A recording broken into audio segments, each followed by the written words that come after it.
It is tier list time. Welcome back. We are doing a tier list for season 10, and this time around I actually have two new rows over here on my cute little board spreadsheet, whatever you want to call this. And we have niche good, and we also have niche bad needs a buff. So I feel like there's certain characters where they are just niche picks and they are good and they should probably just stay in that area.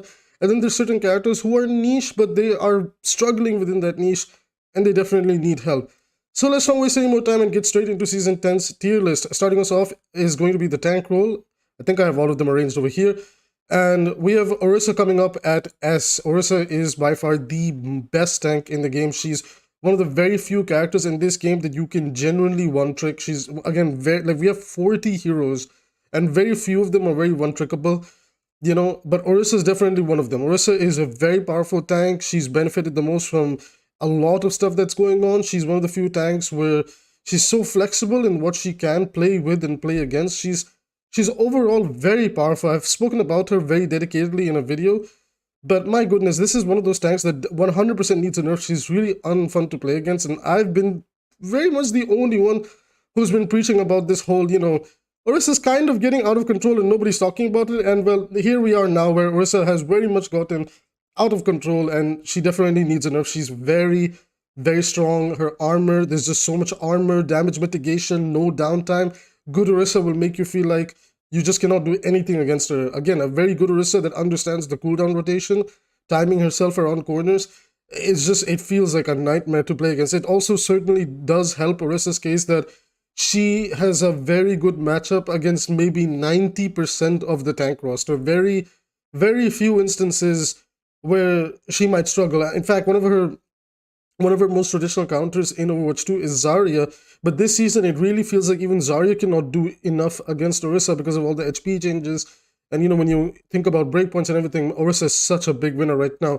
She also had her, you know, what was this thing called? The fall off removed. So that allows her damage, or like her damage in general to be even higher, especially when she's poking other tanks across the map. It's ridiculous. I think Orissa has definitely warranted a bunch of nerfs. Now, what are those nerfs going to be? I'll talk about that in another video, but let's move on with the tier list.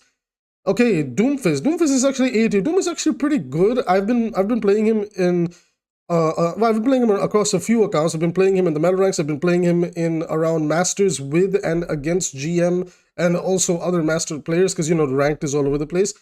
And honestly, I think he's actually pretty good right now. He's not that bad. He's very, very good if you understand how to play Doomfist and how to make the most of his kit and your team has the slightest bit of common sense to follow up on your punches. Doomfist can actually be very, very good. There's very few situations right now where a very, very well-disciplined Orissa can really hardcore punish you. But even against Orissa, if you know how to just bunny hop around her and above her head and punish her team and time your meteor strikes really well, you can make Doomfist work very well. They've done a great job at buffing him up over time. He's definitely one of the tanks that was very all over the place. Right now, I think he's pretty good. And honestly, I think where he is at right now, I would keep him here. I definitely have a little bit of anxiety that Blizzard might nerf Doomfist for no reason because they did give him a bunch of buffs over time and they may revert some of them, which I hope is not the case because I think they've solidified him as a pretty solid tank pick now. He also has a pretty high skill ceiling. Like, it's not like everybody can pick up Doomfist and play him. Like, you have those Doomfists that either feed like they're trying to solve world hunger, and then you have the Doomfist that can actually make it feel like, you know, like they will just take all the attention, they will just control the enemy team, and you as somebody as a DPS or support behind them, you're like, wow, this is great, I can do whatever I want. This Doomfist is doing everything, you know. So there's definitely a bit of, you know, skill ceiling where you definitely feel that this is a great Doomfist, I love this guy. Oh my god, this guy is like a horrible Doomfist, I don't want to play with this guy. Anyways, moving on, we got Ratra. Ratra is a very awkward one. He definitely does not have good matchups against the better tanks of the game right now, which are above him. I will put him in B. I think as a Brawl tank on the maps where Brawl can come alive, he's okay. He's pretty alright. It's just the fact that Brawl tanks with the new HP pools and everything, they're definitely having a bit of a harder time in terms of bursting things down and stuff like that. I actually played Ratra yesterday and I felt it for the first time where, you know, I felt like I needed an extra punch to really eliminate the target and that felt horrible. So Ram, definitely I would say B tier. He's not that bad. He's not that good either. He's I. You know, like B is kind of like middle of the pack and C is like, okay, they're kind of beginning to fall off, but they're all right. So Ram, not too bad, not too good. He's very versatile. He's very flexible. Good poke, good brawl, pretty decent ultimate still. You know, on certain maps where you can make him work, it's all right. Also, by the way, guys, before we continue with this tier list, when I talk about the tier list, I talk about it from a mostly metal rank up to maybe masters or low GM POV, right? Okay, we can even forget about GM over here. I try to talk about the majority of the player base side because I'm mostly playing with my friends these days. So I usually get to see the metal ranks and around maybe maximum master plus. So it's within this range, you know, where the 90% of the player base is. I'm kind of looking at it from that POV. And of course, a lot of other content creators covered the higher ends of gameplay, which does not affect you. So why would I talk about that, right? I kind of want to talk about like what you're going to see more often than not and things like that. Of course, regardless of all of that, most likely things will overlap between tier lists at the low tier, mid tier, and high tier, simply because some characters are really, really strong, such as Orissa. Anyways, moving on, and of course, these are my opinion. Reinhardt. Reinhardt is a very, very, very, very interesting situation. Unfortunately, I will put him as a niche brawl tank who is bad, and he definitely needs a buff. The buffs that they did give him were okay. They didn't really do anything to change up the way Ryan is playing the game. I already spoke about Reinhardt's situation a while ago in a big video.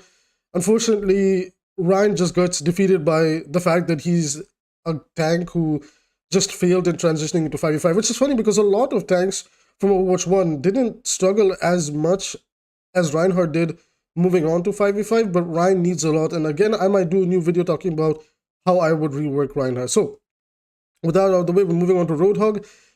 Okay, this is my opinion, okay, because I've been playing him, and I'm not going to lie. A Hawk can either feel... Oh, whoops, hold on. Okay, we're back. I kind of messed up. I kind of messed up everything, guys. Just bear with me. Bear with me. I messed up. I accidentally backed out. Okay, we're back. So, we were on Roadhog. Roadhog definitely can feel like a A-tier tank or a B-tier tank. And in very, very poor situations where you're getting focus fired like crazy, he feels like a C-tier tank. But he's definitely pretty good. I would put him in B, maybe not A, but I do think he's really good. I've been bullying a bunch of Doomfist players with him as well.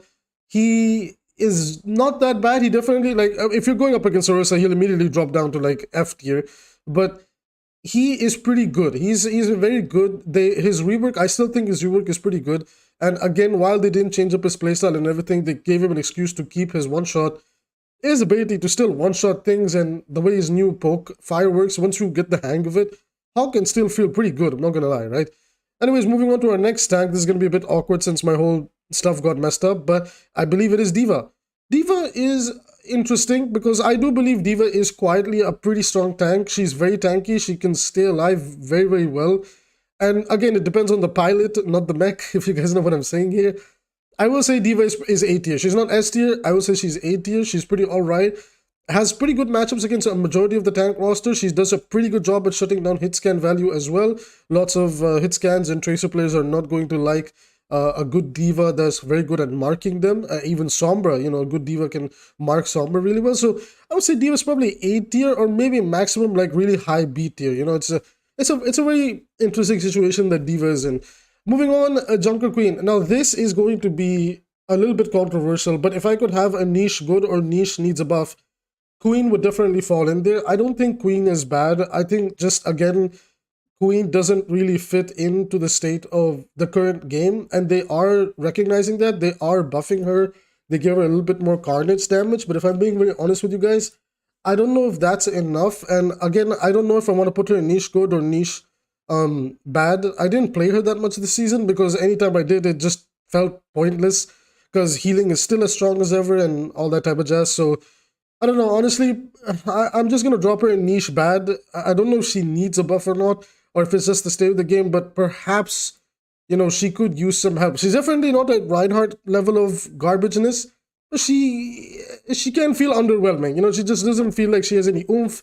It also certainly doesn't help that 𝐒𝐿𝐄's entire existence deletes Junker Queen from the game. So, unfortunately for Junker Queen, it is what it is. Let's move on to our next tank. It is going to be 𝐒𝐈𝐷. 𝐒𝐈𝐷 is always going to be an A-tier tank. He is a pretty solid pick.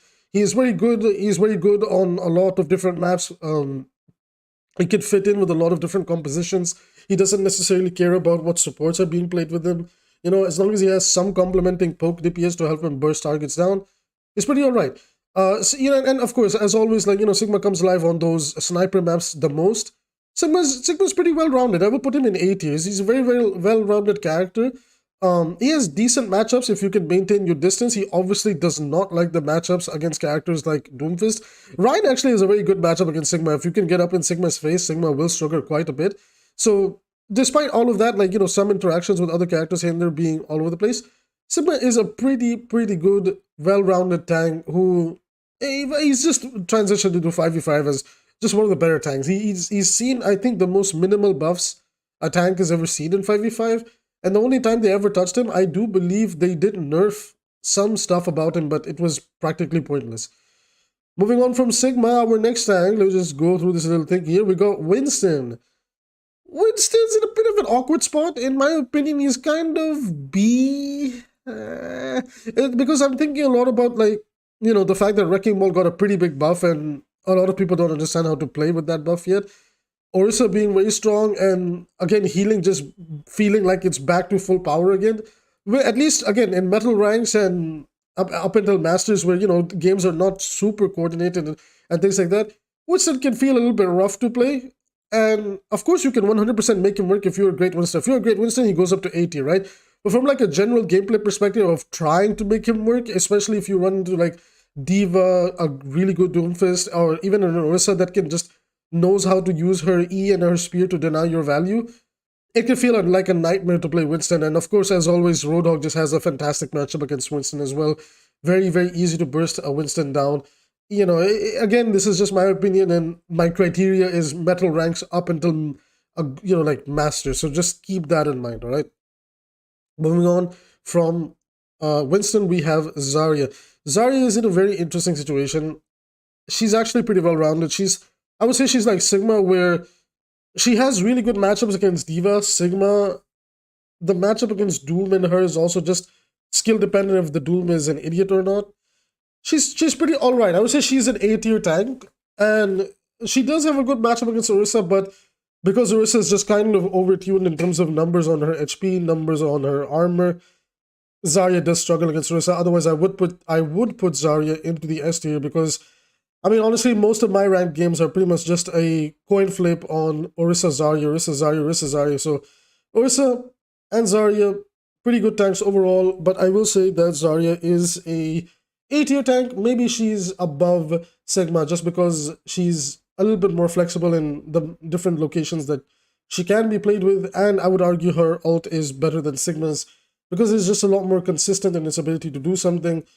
And yeah, that's my criteria. I think Zarya is pretty alright. Alright, moving on from Zarya, our next tank is Wrecking Ball, and then we got Mauga. Let me just move these guys up a little bit.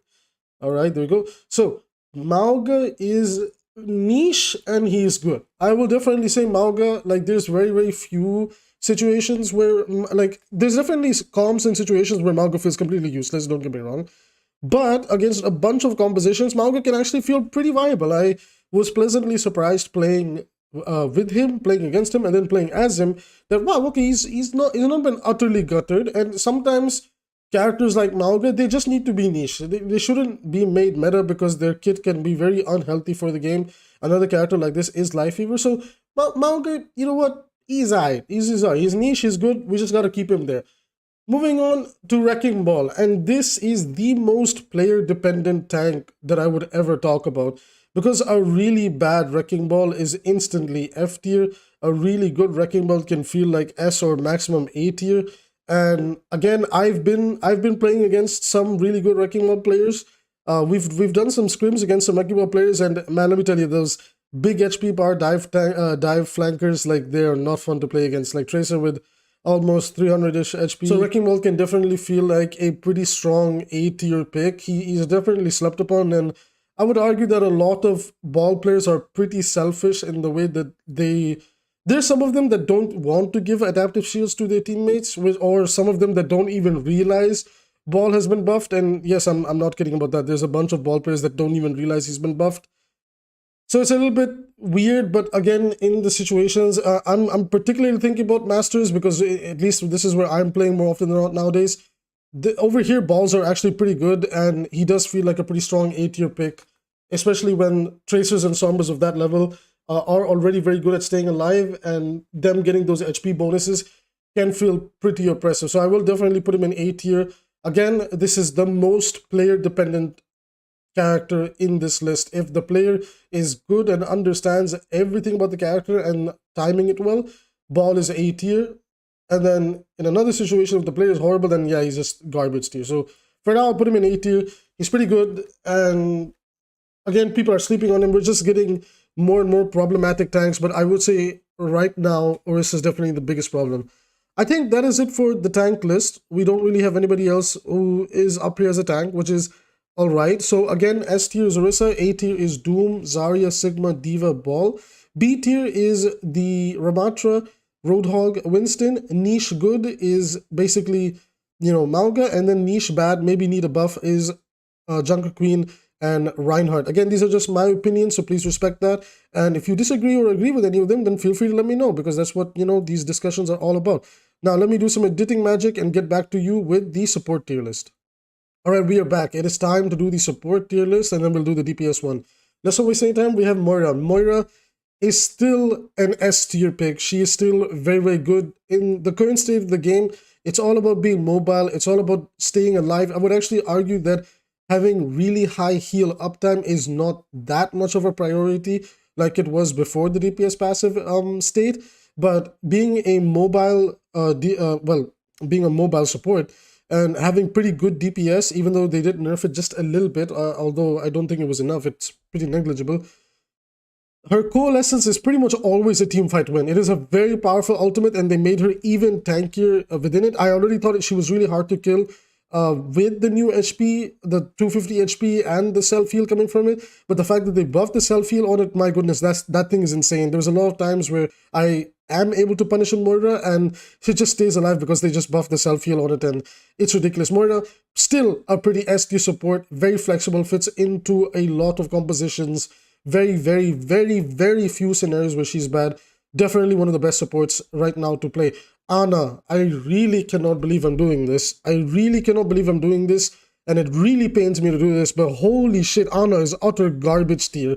Like, Ana is so bad right now. She did not transition well into this DPS passive era. She did not transition well into the bigger HP pools.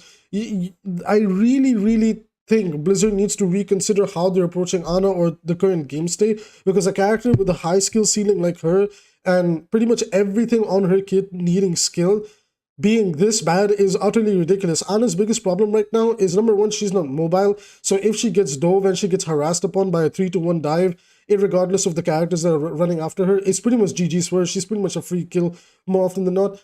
Secondly, it certainly doesn't help that, again, she, like, once her cooldowns have been used, she's pretty much open to dying. She's very easy to punish. Her healing and damage output is not enough. Her damage output against the bigger HP pools is not good. And while I did complain that her anti-nade doing more damage is not good, I do think that Ana's rifle shots with her damage and with her healing can be doing a little bit more damage. Ana just feels really bad. Anytime I have Ana on my team, I feel like my chance of losing has gone up. I've played a lot of games this season on support, on tank, on DPS. Ana is one of the characters that I really feel like, yikes, I would rather have Life Fever. And we'll get to him in a little bit. Life Fever is actually pretty decent right now. Actually, there he is. I'm going to bring him up here. But okay, so Ana is niche. She's bad and she needs a buff. There's definitely places where you can make her work if you're basically playing like a brawl versus brawl comp on tighter spaced in maps. You can 100% make Ana work, like King's Row and stuff like that. But on the maps that begin to open up and where more mobile characters come alive, like if you're playing Flashpoint, Clash is also, I will talk about Clash in tomorrow's video, but if you're playing Ana on Clash, everybody's playing these mobile characters, you are not going to have a good time on Ana. She's in a very niche situation, but she's bad and she needs a lot of help. And again, for Ana's particular situation, I think I may have to dedicate a proper video to her, you know, my format of this hero needs a buff, this hero needs a nerf. So Ana is definitely one of those characters. She doesn't deserve to be in the state that she's in. I really, really hope Blizzard keeps an eye on her because she's not doing that good, again, in my personal opinion. And anytime, at least me and my stack, when we see an Ana on the enemy team, we see it as a free win. I'm not going to lie. I don't know how your guys' experience have been. Please let me know, but Ana is very, very awkward right now. Alright, moving on, we got Brigitte. Brigitte is a niche character, and she's actually pretty good. She is just very well-rounded. I really feel like Brig has standed against the test of time in many metas, many different game states very well. She's just that type of a hero. She's definitely been relegated to a niche pick. She's not a generalist that you can kind of like pick up like Moira and play them anywhere. But she's pretty alright. She's pretty alright. And honestly, I'm just going to leave it at that. Brig is alright. She works really well with dive, against dive. There's even certain situations where you can make her work against very odd brawl compositions that are a little bit messy and all over the place, but she's alright. I think she's fine. I just think Brig is one of those characters that we kind of have to keep in the niche good area, because if she becomes too much of a generalist, it's a bit of a problematic character. So Brig, I love her. I really enjoy playing as her. I definitely think she needs a lot more skill to be played in 5v5. But I cannot lie that, you know what, I'm fine with having her being a niche code. She's alright, you know, she's kind of fun. Baptiste, Bap is very good. He's not S tier on Moira's level. He's A tier. He's alright. He works really well with the Orissa composition. He's being seen in a lot of pro play as well. I've been seeing some OWCS. Bap is being played a handful here and there. He's pretty alright. I still don't think he's S tier because, of course, he is very diveable. He is very exposed. Once that poke brawl comp with the Orissa falls apart, he can feel very exposed.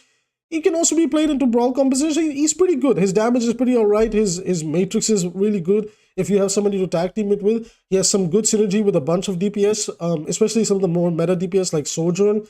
You know, the window Sojourn combo is still pretty devastating. So Bap, he's alright. The only reason he's not in S tier is he's a pretty good vulnerable dive target, and that makes him very exposed. So yeah, Bap, he's in the A tier. He's not on Ana's level of bad, nor is he like niche. He's definitely a pretty good generalist support that you can still play. And of course, the only composition that you should not play Bap with is dive. And to all of you Baptiste players that are free thinkers thinking that playing Bap with dive is like the most 900 IQ thing you've ever done, congratulations, you are throwing the game. Anyways, moving on. 𝐒𝐿𝐄. 𝐒𝐿𝐄 is very good. Again, just like Moira, she's mobile, high healing, really good damage output.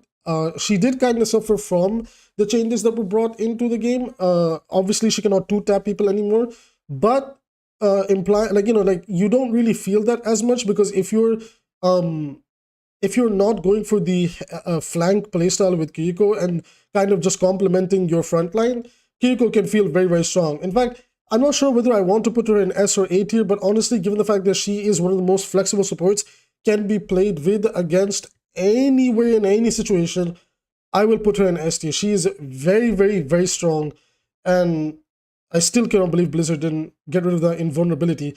I would much rather that she have high healing on that thing with the cleanse, but just get rid of the invulnerability, Blizzard. That shit is really annoying. It's just, come on now. Other than that, I actually really like 𝐒𝐿𝐄. I think she's a very fun character. I enjoy playing her as well. She has a very powerful ultimate as well. So 𝐒𝐿𝐄 and Moira are the S tiers for this current season. And another one joining them up in the S tier is going to be Lucio. Lucio did get some nerfs, but he is still very good. Now, Lucio's kind of a little bit more of a similar to Wrecking Ball situation. It is a bit of a character dependent scenario where Lucio 100% like needs to have good movement and understanding of how to use boop effectively, because, you know, you're gonna get those Lucios that will boop away your targets and it will result into you guys losing a fight or a duel because of it, or you'll get those godly Lucios that fly into the enemy backline, poke their tank, you know, like boop their tank into our tank, we all melt that guy and then we just walk in, or a really good Lucio that is basically unkillable. So Lucio is a little bit more player dependent, but assuming the Lucio player is good, Lucio is a very S tier character right now. Again, mobility is the name of the game, and Lucio brings a lot of that with no cooldowns whatsoever. So Lucio, very great support. If you're looking to learn some new supports, guys, Lucio is definitely one of the characters to pick up. Might do a guide video on him soon. So Lucio, keep an eye on him. Mercy. Alright. I know I've spoken about Mercy. Alright. And in season 9, my opinion was a little bit different. I think Mercy was pretty okay in season 9. But I can confidently say in season 10, and with the way the game has been changing up, holy crap, Mercy is bad and she needs a buff. Like, this is like not even a joke at this point. I will definitely say she's in a better spot than Ana just because she is mobile, and that's literally all she has going for her. It's the, like, she can stay alive, and that's the only reason she's not as bad as Ana. But outside of that, her transition into this current state of the game is really awkward. And honestly, I don't know if I have any of like this like group of Mercy players watching my videos, but I might dedicate a video as to why Mercy might need a rework. But that is what I'm going to suggest. Mercy might need to lose some of her mobility, not all of it, but some power in her mobility in order for that power to be redistributed into her healing.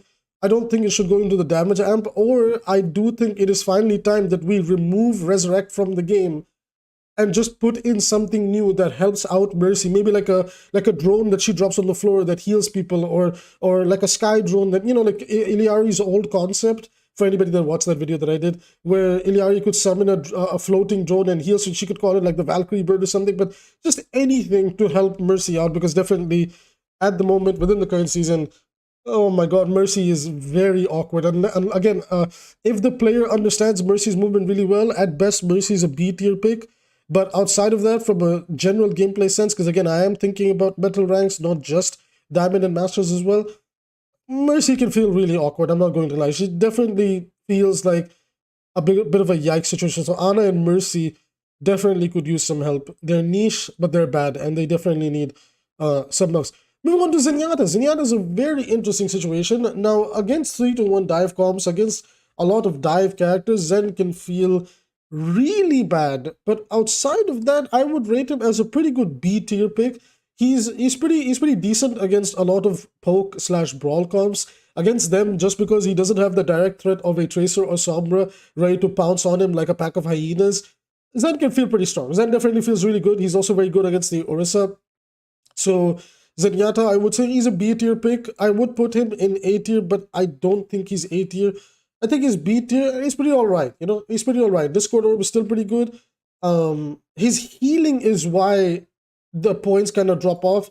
I do think at some point they may buff Harmony Orb to adjust to the new health pools, because that's where, like, honestly, Zen's healing just feels so negligible. It's just pointless with the way the new HP bars work, and he really needs to rely on his damage output. So because of that, he is going to be in B tier. He's a very strong support, don't get me wrong, but B tier. He's not on Babs level, and he's certainly not on Moira, Kiriko, Lucio level.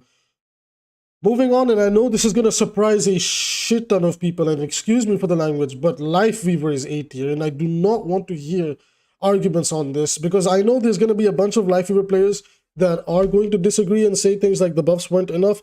The buffs were more than enough. Life Weaver is insanely good right now.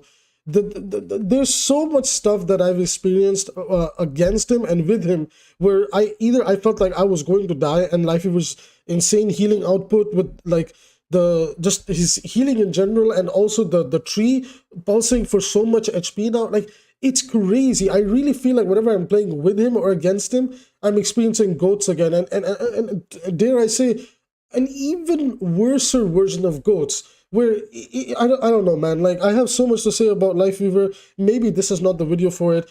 In my personal opinion, as far as it goes with the general gameplay from metal ranks up till Diamond and Masters, I would say maybe in Masters and Diamond he drops down to B tier, but in like the metal ranks, dude, Life Weaver is A tier. I really don't want to hear it. Again, the name of the game is mobility and staying alive. And Life Weaver, if you know the double petal trick, if you don't know the double petal trick, I will teach you the double petal trick. The way it works is you drop one petal, you wait out until you get dived or you get harassed. You use the first petal, and because the next petal is now on cooldown, you now use that petal, and then you use your double jump. And my goodness, man, this character is insane. I've run into some really good Life Weaver players, and holy shit, like the new healing that he gets from the dash as well, it almost feels like it gives him a completely new HP bar. It is really annoying to play against Life Weaver now. So he's very good, he's very strong. Again, he's not on Moira, Kiriko, and Lucio levels of, you know, absurdity and how strong they are, but he's definitely in a much better spot than well, not Break, but he's definitely in a much better spot than Mercy and Ana, who are again other self-healing, single target healing characters, because single target healing characters are a little bit in an awkward state, but Life Weaver is A tier, and at worst he's B tier. He's really not that bad. And like I said, if the game just wasn't focused more in the dive meta, even if Life Weaver didn't get any buffs, if we moved on and away from a bit more of the mobility based metas, Life Weaver with brawl or poke comps is going to be very strong. And so yeah, Life Weaver again on ladder, really not that bad, at least up until Masters.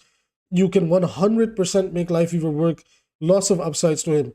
Moving over to 𝐒𝐈𝐈, Blizzard was completely delusional when they thought that 𝐒𝐈𝐈 needed a bit of a nerf And the healing buff that they gave her is again a little bit pointless, but I will say 𝐒𝐈𝐈 is okay. I kind of want to put her in a niche good, but at times she can also feel like niche bad.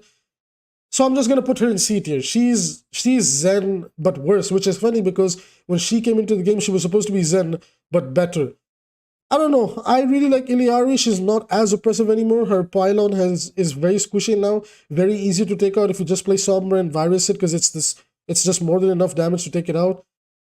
I still think 𝐒𝐈𝐈 needs a buff, but she's okay. Like, you can play her. She's okay. She's not that good. She's not that bad. She's okay. Like, C is pretty much just okay tier. So that's it, everybody. I believe that is the support list. I don't think I missed any other support, if I'm not mistaken.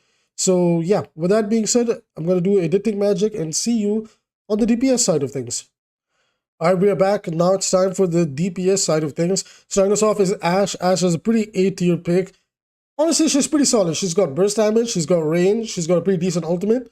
There's not much to say about Ashe. I'm going to try and speed through the DPS area. If you guys want a little bit more in-depth commentary on my choices, just ask in the comments below and I'll be more than happy to explain the DPS choices. Bastion is C tier. I wouldn't, maybe niche good.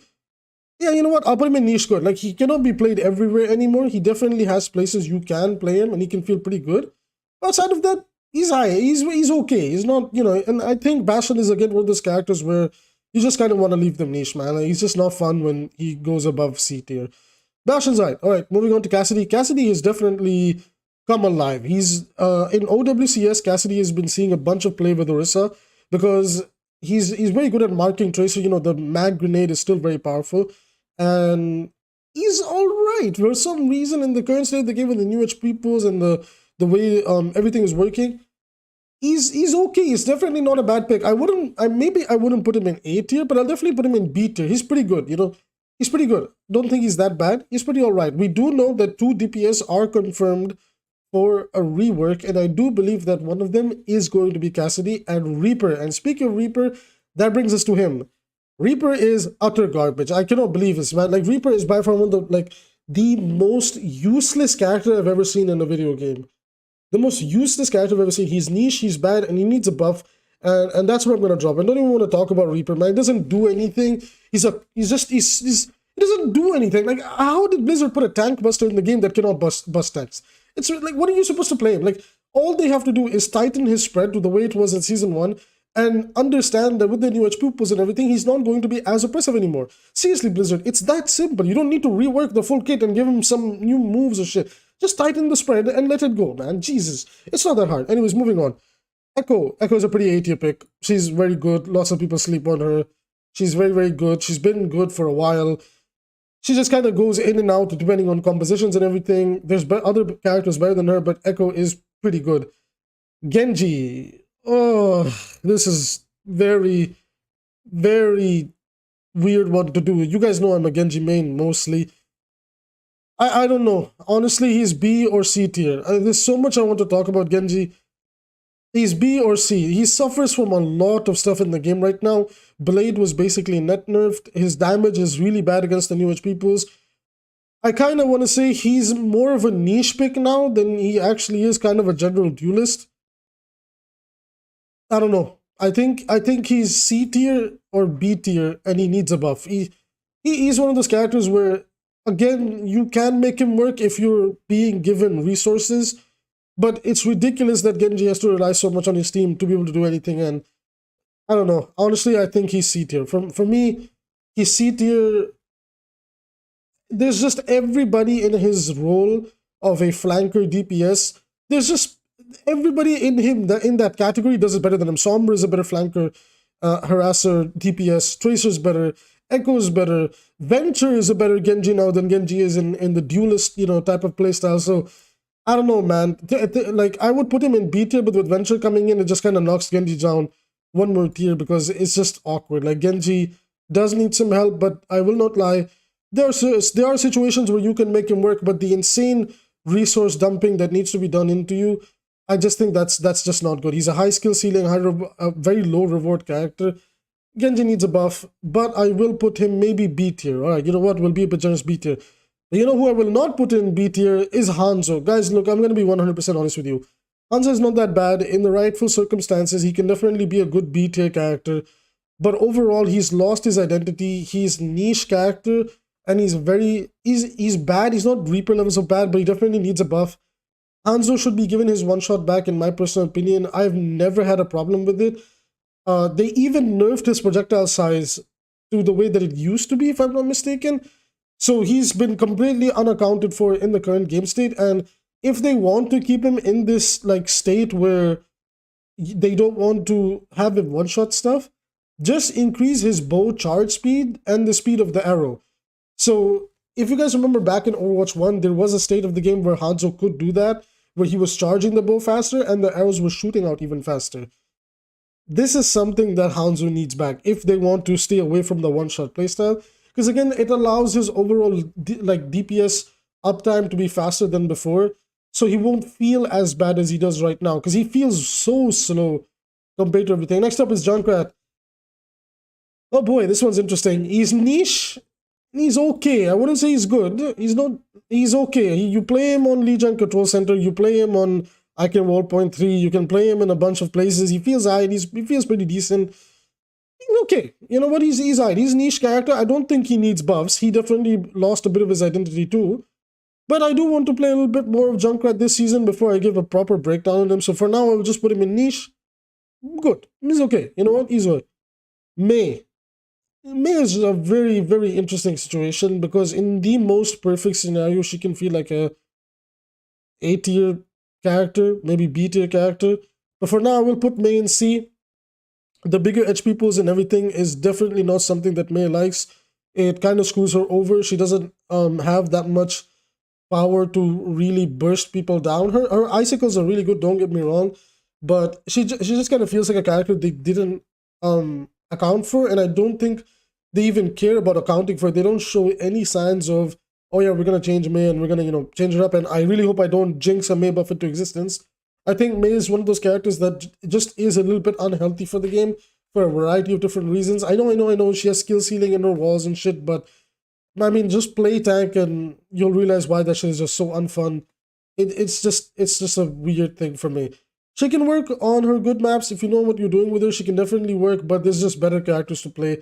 I think it's okay. Unfortunately, Mei is just one of those characters we do need to keep in a bit of a unbalanced state. Maybe only thing I would say is maybe just increase her damage on her left click just a little bit, because really that left click damage feels so useless sometimes against the new HP pools. The DPS passive just doesn't feel like it even exists, and the healing is, getting buffed over time. So maybe Mei and Genji, two characters that I would like to see get just a little bit buff, not too much.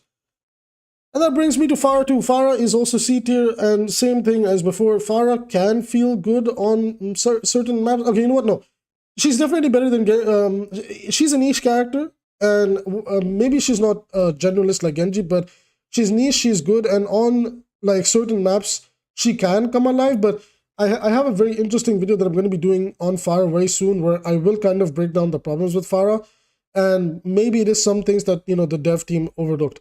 Okay, so here we go. Finally, the S tier character, and S for S, it is Sojourn. Sojourn is unbelievably strong right now. Very, very good DPS hero, and she's being seen everywhere in OWCS. I see her a lot in even metal ranks. I see her a lot in quick play. She's just an overall pretty good, character who's very versatile, very flexible, can kind of do it all. Very, very, very little downsides. And yeah, honestly, there's not that much to say. Her ult is very powerful as well. She transitioned really well into the 250 HP pools as well. So Sojourn S tier, thumbs up. That brings us to her counterpart, Soldier 76. He's kind of okay. I'll just put him in B tier. I'm not going to waste too much time on him. He's B tier. He's alright, He's definitely in a better state than Genji is, and he's okay. I think Soldier's kind of back to being okay again. Sombra. Now, this is my personal opinion, but Sombra is insanely good, and I've been hard carrying a lot of games with her.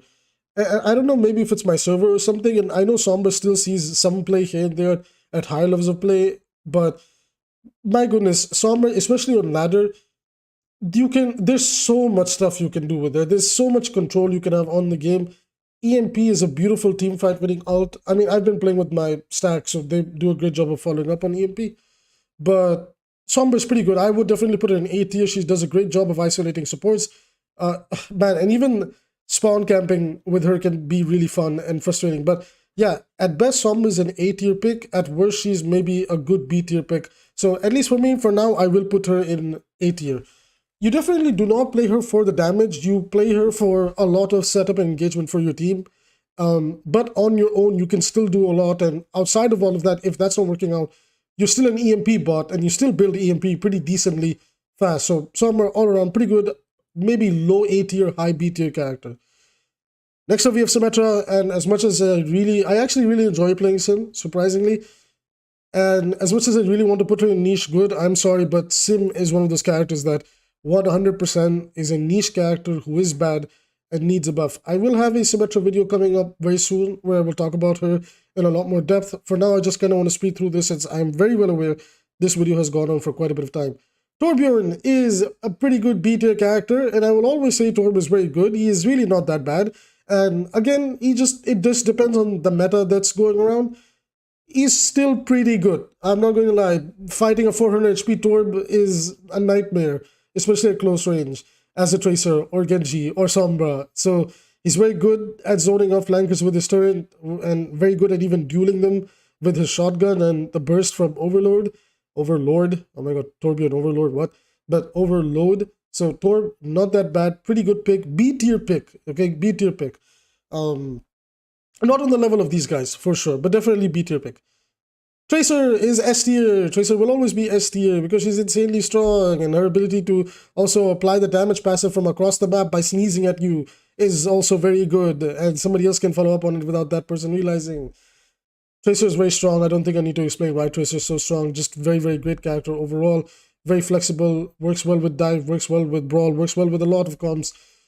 She has very little downsides, and they did try to nerf her, but honestly, the nerfs were so minimal. It was like a slap on the wrist and a finger wag to Tracer and telling her that, okay, Tracer, don't be that good. And Tracer was like, okay, I'm sorry, but she's still very, very good. So Tracer's very good. Widowmaker, A tier pick, comes very, very alive on her maps. Outside of that, she is, you just replace her with Ashe. Like, honestly, outside of the really good Widow maps, it is kind of Ashe's game to take over, but I will not put Widow in the niche tier.